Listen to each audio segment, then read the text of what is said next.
한 절 말씀이니까 우리 한 목소리로 같이 읽겠습니다. 또 이르시되 인자는 안식일의 주인이니라 하시더라. 아멘. 예전에 그 유튜브 방송에 관심이 있는 그런 이 지인의 방문을 받은 적이 있었습니다. 제 아내의 오랜 친구인데 교회 관련 디자인, 인쇄업 같은 걸 하고 있어서 명함을 만들어 주겠다고 약속을 했었습니다. 그 후에 아내와 명함에 대한 이야기를 하다가 명함에 적을 내용에 대해서 가벼운 의견 충돌이 있었습니다. 아내는 제 명함에다가 유튜버 혹은 유튜브 크리에이터라는 이 직함도 적었으면 한 겁니다. 근데 제가 예전에 쓰던 명함은 이렇게 생긴 거였어요. 아주 단촐하죠. 이름과 이메일과 연락처, 이게 답니다. 뒤에는 어떻게 되어 있느냐? 뒤에는 이렇게 프리랜서, 딱 이렇게만 타이틀 하나만 있었습니다. 제가 이 명함을 쓸 때 저는 마케팅 컨설팅을 하고 있었고 회원 수가 5만 명이 넘는 인터넷 카페를 운영하고 있었고 그리고 학원에서 강사 일을 하고 있었고 번역 일을 하고 있었습니다. 그런데 저는 항상 이 명함 한 장만 갖고 다녔습니다. 오히려 처음 보는 사람한테 이 명함을 주면 다양한 소재의 대화를 할 수가 있었고 또 그렇게 독특한 명함으로 인해서 이런 명함을 갖고 다니는 사람이 없으니까 저를 쉽게 기억을 하고 오랫동안 기억을 해줄 수 있어서 저는 이 명함이 되게 만족스러웠었습니다. 원래 오늘 설교 제목은 하나님의 법입니다. 그렇지만 메시지 뜻을 가장 잘 함축할 수 있는 제목, 그리고 사람들의 관심을 잘 끌어들일 수 있는 이런 낚시를 할 수 있는 제목으로 이 몇 년 전 한반도를 떠들썩하게 만들었던 그 영화 속 명대사에서 따온 무엇이 중헌디로 결정했습니다. 제목만 들어도 내용이 대충 짐작이 되시라 생각합니다. 저는 침례를 받고 침례신학대학원에서 침례신학을 공부했습니다. 근데 제 집안의 신앙적인 뿌리는 그 예수교 장로회 이른바 고신이라고 불리는 고려신학 쪽입니다. 고신은 예로부터 가장 보수적인 교단이라고 평가받고 있습니다. 지금은 분위기가 어떤지 잘 모릅니다. 고신을 떠난 지 되게 오래됐으니까요. 하지만 제가 어렸을 때 어쩌다 교회 한번 가보면요, 정말 분위기가 엄숙했습니다. 부산 그 고신교단 교회 목사님 같은 경우에는 일요일날 배를 타고 출국하시는 선교사님을 배웅하고서, 외국 선교사님 배웅하고 시간에 맞춰서 교회 예배에 오기 위해서 자전거를 탔다가 그것이 문제가 돼서 교회에서 쫓겨난 분도 계셨다고 했으니까 되게 엄격한 그런 교단이었습니다. 쫓겨난 이유가 안식일에 자전거를 탔다는 거였었거든요. 저는 아직 한 번도 가본 적은 없지만, 그리고 요새는 이제 전쟁의 포화의 한복판이 되어버려서 가는 것도 어려워졌지만, 이스라엘 다녀오신 분들이 가장 인상적인 경험으로 꼽는 것 중에 하나가 바로 그들의 안식일 문화입니다. 아마 들어보신 분들을 다 계실 거라고 생각을 합니다. 이들은 안식일에 아무것도 안 합니다. 아무것도 안 합니다. 숨만 쉽니다. 안식일에는 음식도 찬 음식을 먹습니다. 왜냐하면 음식을 덮여 먹는 것도 일이라고 생각하기 때문입니다. 고층 건물의 엘리베이터는 모든 단추가 다 이미 눌러져 있습니다. 단추를 누르는 것도 일이라고 생각하기 때문에 유대인들은 안식일을 이렇게 엄격하게 지킵니다. 저는 이토록 그 안식일을 지독하게 지키는 사람들에게 하나님께서 왜 안식일을 거룩하게 지키라고 했는가라는 문제가 얼마나 큰 의미를 지니고 있는지 글쎄 그들에게 물어보진 않아서 잘 모르겠습니다. 하지만 복음서에 나타난 이 바리새인들이 안식일을 지키는 모습을 본다면 안식일이 가지는 진짜 원래의 의미는 어디로 사라져버리고 오랜 세월 그냥 전해져 내려온 관습과 규범으로서의 껍데기만 남았다는 것을 우리는 보게 됩니다. 이런 안식일 규례의 근거는 구약의 율법에서 왔죠. 그리고 구약의 율법의 가장 대표적인 모습은 구약의 십계명입니다. 바로 안식일을 거룩하게 지키라라는 말씀, 구약에 십계명에 나오는 말씀에 근거한 것이 지금 유대인들이 이스라엘에서 그들이 지키는 그 안식일 문화일 겁니다. 거룩하게 지키라 라는 말이 가지는 엄청난 구속력, 이것이 현재까지도 얼마나 큰 영향을 어떻게 미치고 있는가. 이거는 이스라엘을 방문할 거나 그곳을 갔다 오신 분들의 이야기를 들으면 잘 알 수 있습니다.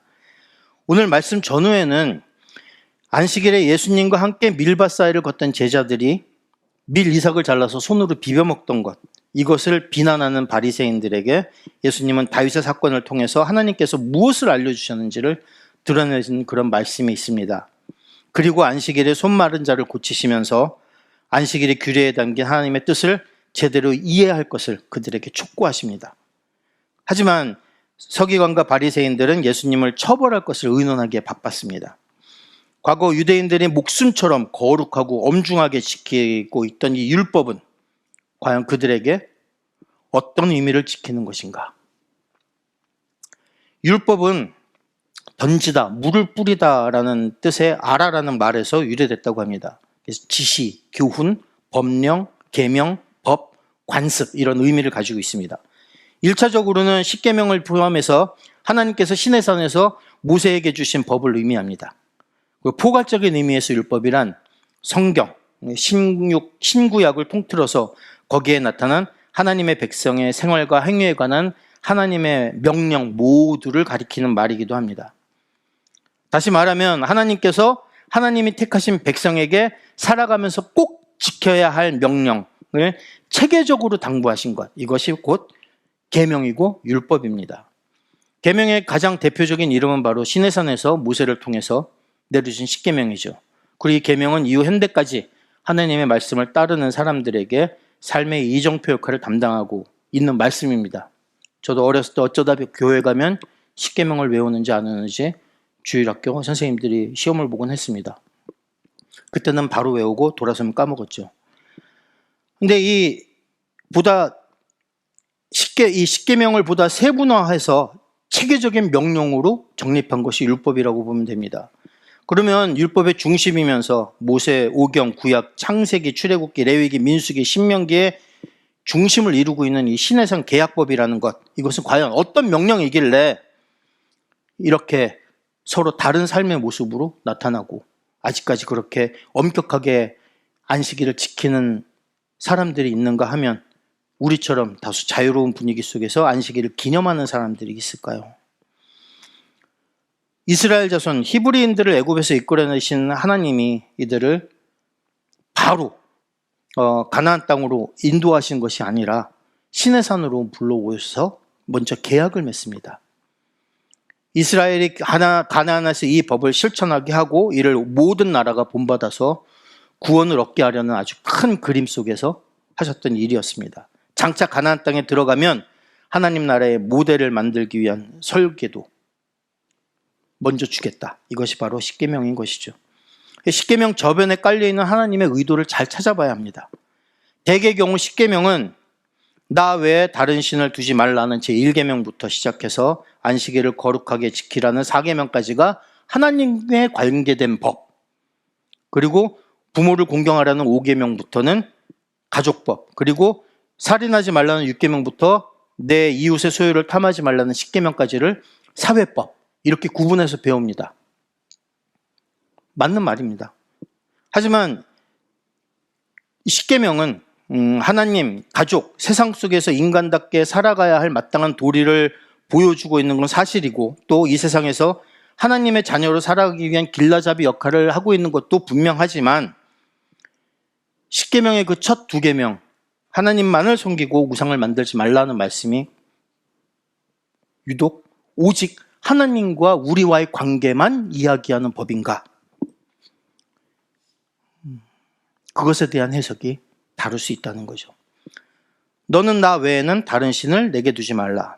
너를 위하여 새긴 우상을 만들지 말고 또 위로 하늘에 있는 것이나 아래로 땅에 있는 것이나 땅 아래 물속에 있는 것에 어떤 형상도 만들지 말며 그것들에게 절하지 말며 그것들을 섬기지 말라. 나, 내 하나님 여호와는 질투하는 하나님인즉 나를 미워하는 자의 죄를 갚되 아버지로부터 아들에게도 3, 4대까지 이르게 하거니와 나를 사랑하고 내 계명을 지키는 자에게는 1000대까지 은혜를 베푸느니라. 아멘.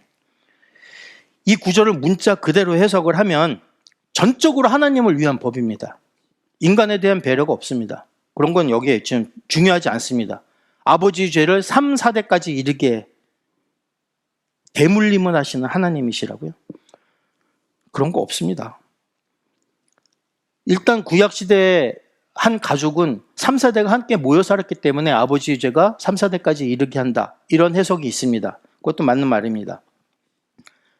다른 신을 섬기지 말라는 말씀은 신이 아닌 허상을 신으로 섬기지 말라는 말씀입니다. 이 세상에 유일한 신은 여호와 하나님밖에 없으니까요. 다른 신이라는 것은 다 악마의 속삭임이니까 속지 말고 헛된 신앙, 미신에 빠져서 대대로 불행한 삶을 살지 말라. 이것이 제1계명과 2계명에 들어있는 하나님의 당부이십니다. 우상을 신으로 섬기는 신앙은 언제나 거대한 신전을 짓습니다. 지금도 이른바 불가사의라고 남아있는 고대 유적들은 대부분 다 신전들입니다. 이 신전을 지은 사람들은 당대의 지도자, 정치 지도자들이었습니다. 지배자들이었습니다. 자신의 통치 기반을 단단하게 확보하기 위한 방편으로 신전을 짓는 겁니다. 우상 종교는 왕에게 절대 권력을 위임해 주게 되어 있습니다. 왕은 신의 아들 혹은 신의 대리인 혹은 신의 화신으로 군림하면서 그 통치 기반을 과시하기 위해서 거대한 신전을 짓는 겁니다. 우상 종교가 바로 왕으로 군림하면서 백성을 자기 멋대로 마음대로 부려먹는 그런 통치 이념의 역할을 대신해 주는 겁니다. 우리는 이미 사사기를 읽으면서 이에 대한 이야기를 나눈 바가 있습니다. 그리고 왕들의 이야기를 살피면서 앞으로도 이 이야기에 대해서 몇 번 더 다루게 되겠지만, 다른 신을 섬기지 말라는 말씀은 지배자의 신인 우상신을 섬김으로써 우상신의 위세를 빌어서 백성을 억압하는 자들의 종노릇을 하지 말아라. 이렇게 당부하시는 하나님의 명령이고, 결국은 이것은 인간들을 위한 하나님의 사랑의 당부의 말씀인 겁니다. 세 번째 계명, 출애굽기 20장 7절 말씀. 너는 내 하나님 여호와의 이름을 망령되게 부르지 마라. 여호와는 그의 이름을 망령되게 부르는 자를 죄 없다 하지 아니하리라. 아멘. 고대에서 여호와 하나님을 제외한 모든 다른 신들은 모두가 가진 자들을 위한 신이고 지배자들을 위한 신이었습니다. 또한 고대 전쟁은 신들의 전쟁입니다. 그래서 전쟁에서 승리를 하게 되는 것은, 그래서 천하를 얻는 그런 왕은 그 왕이 믿는 신의 이름으로 절대 권력을 휘둘렀습니다. 전쟁에서 지면 내가 믿는 신이 저들이 믿는 신보다 약하다라고 그들은 해석했습니다. 리들리 스콧 감독의 또 크리스찬 베일 주연했던 영화 엑소더스 2014년작, 이 영화의 부제도 신들과 왕들이라고 되어 있습니다. 결국 이스라엘의 신과 그 다음에 이집트가 믿는 신들, 그리고 그 왕들의 싸움이다라는 이야기죠. 고대 지도자들은 자신의 권력을 강화하기 위해서 크고 성대한 신전을 지었고 신의 이름으로 자기의 정치적인 경제적인 욕구를 충족시킵니다. 그리고 인권을 유린하고 경제적으로 착취해서 그것으로 부귀영화를 일삼고 사치를 일삼는 겁니다. 그러면서도 아무런 문제의식을 느끼지 않았습니다. 왜? 신의 아들이니까, 신의 화신이니까. 세 번째 계명, 하나님의 이름을 망령되이 일컫지 말라는 말씀은 바로 이런 배경 속에서 하나님의 이름을 사칭해서 사리사욕을 채우지 말라. 정치 지도자들에게 내리는, 종교 지도자들에게 내리는 하나님의 엄중한 명령입니다. 백성들을 호도하고 유린해서 착취하고, 그래서 정치적으로 경제적으로 자신들의 욕구를 채우기 위한 수단으로서 하나님의 이름을 함부로 사용하지 말아라. 하나님의 거룩하신 이름을 팔아먹지 말아라. 그럴 때에는 죄 없다 하지 아니하리라. 결코 좌시하지 않겠다라고 하시는 겁니다. 경고의 대상은 역시 두 부류입니다. 신앙과 국가의 지도자들이죠. 하나님의 이름을 망령되이 일컫는 자들은 우상 종교에만 있는 것이 아니기 때문입니다. 실은 이 교회 내에도 하나님의 이름을 망령되이 일컫는 자들이 있기 때문입니다. 역사적으로 오직 하나님의 영광을 위하여 라는 말이 얼마나 많이 오용되었는지 우리는 알 수 없습니다. 너무 많기 때문입니다. 경고의 두 번째 대상, 무당과 사이비 교주입니다. 그리고 네 번째 계명이 바로 오늘 말씀에 나오는 내용입니다. 안식일을 거역하여 거룩하게 지키라. 엿새 동안은 힘써 내 모든 일을 행할 것이나 일곱째 날은 내 하나님 여호와의 안식일인즉 너나 내 아들이나 내 딸이나 내 남종이나 내 여종이나 내 가축이나 내 문 안에 머무는 객이라도 아무 일도 하지 말라. 이는 엿새 동안에 나 여호와가 하늘과 땅과 바다와 그 가운데 모든 것을 만들고 일곱째 날에 쉬었음이라. 그러므로 나 여호와가 안식일을 복되게 하여 그날을 거룩하게 하였느니라. 아멘. 안식일을 거룩하게 지킨다는 이 말씀은 흔히 무노동의 개념으로 받아들여집니다. 일을 하지 말라고 했으니까요.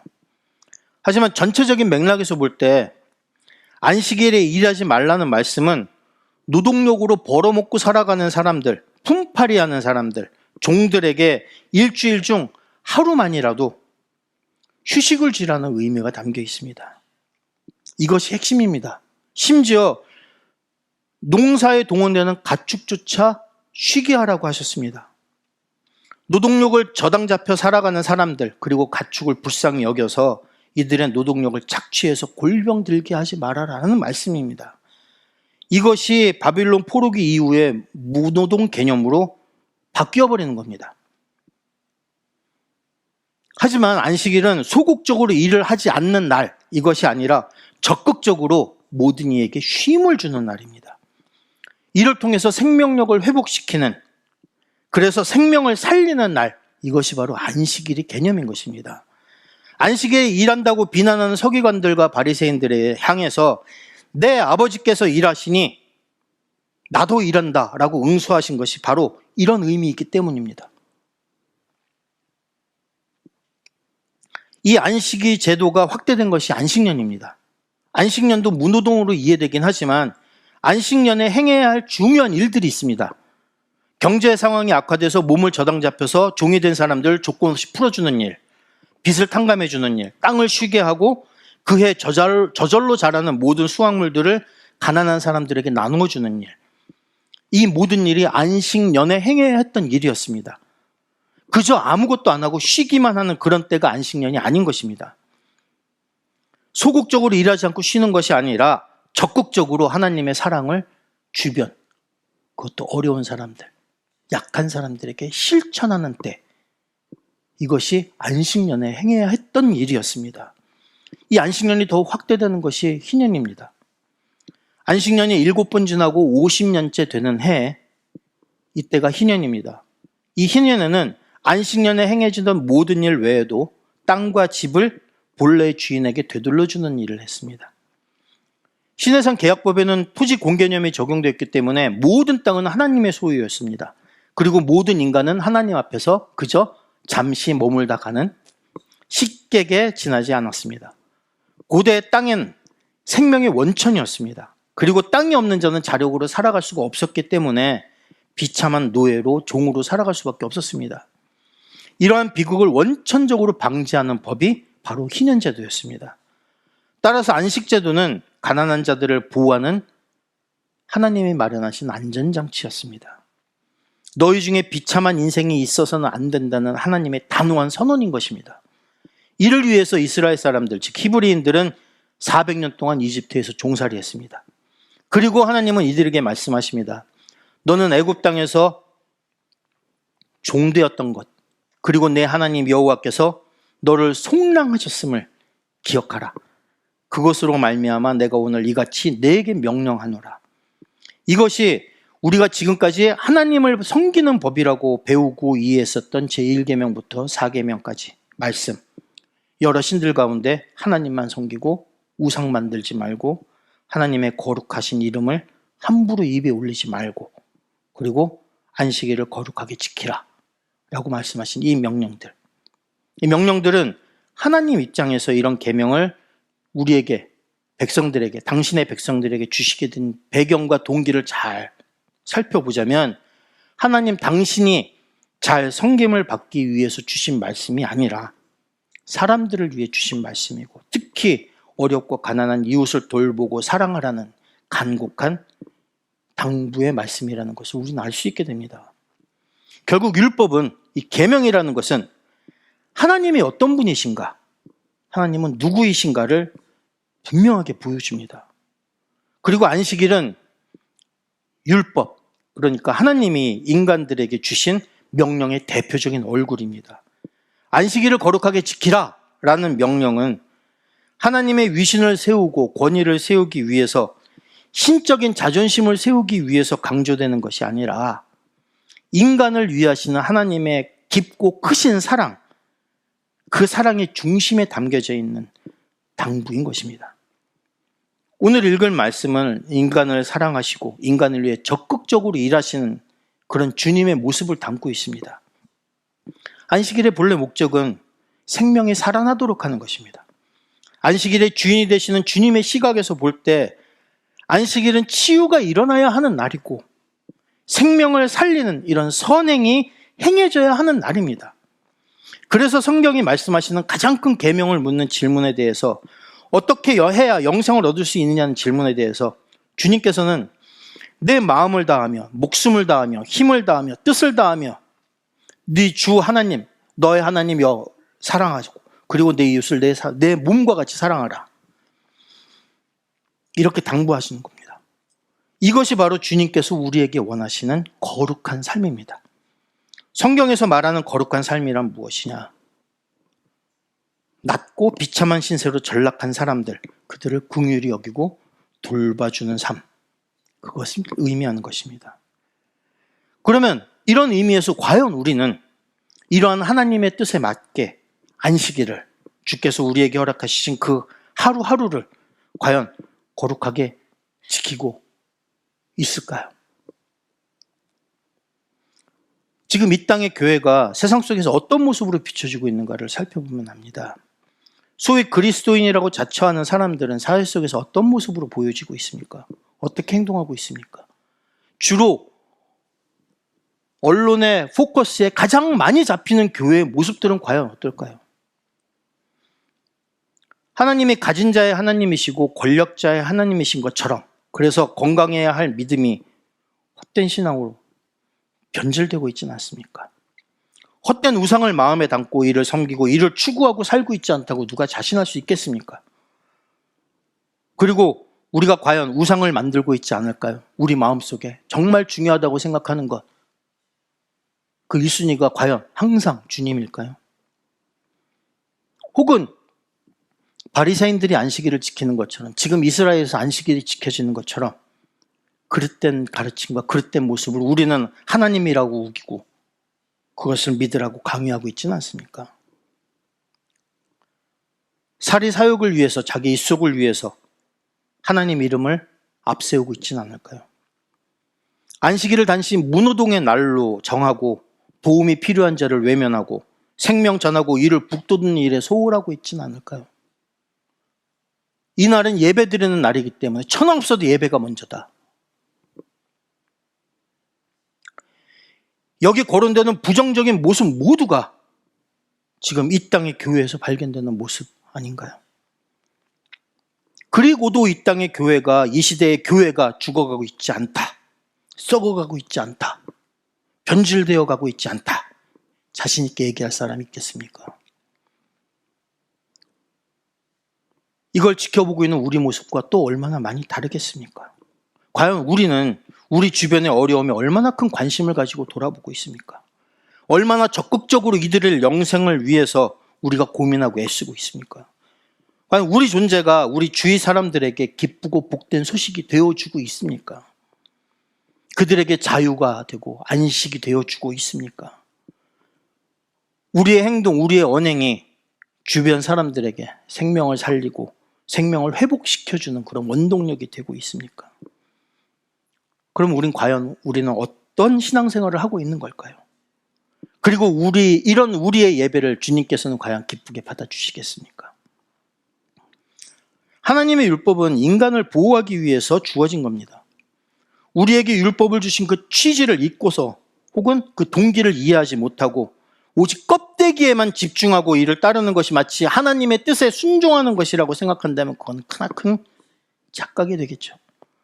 나 홀로 열심히 예배드리고 성경 열심히 읽고 기도생활 열심히 하는데 정작 하나님이 원하시는 인내의 삶이 그 시대에 수발되지 않는다면, 사람을 살리고 사랑하는 일에 헌신하지 않는다면 그 예배, 그 제사를 주님은 기뻐 받으시지 않을 겁니다.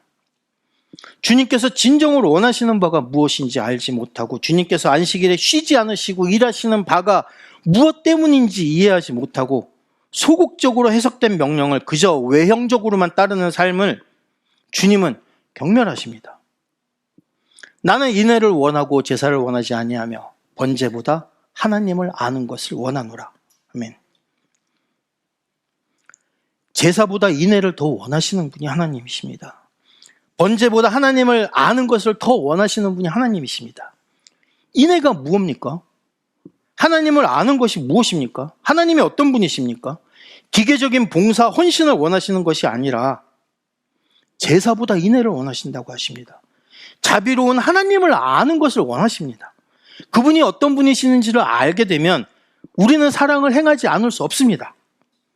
힘으로, 권력으로, 돈으로 다른 사람 억압하고 핍박하고 착취하는 것이 아니라 그저 안식일에 아무것도 하지 않고 있는 것을 사람 생명을 귀중하게 여기는 것보다 더 중요하게 생각하는 것이 아니라 계명 속에 담겨있는 하나님의 사랑의 당부를 이해하고 이 뜻에 순종해서 이 세상의 생명을 하나님의 전하는 하나님의 자녀가 되어야 할 겁니다.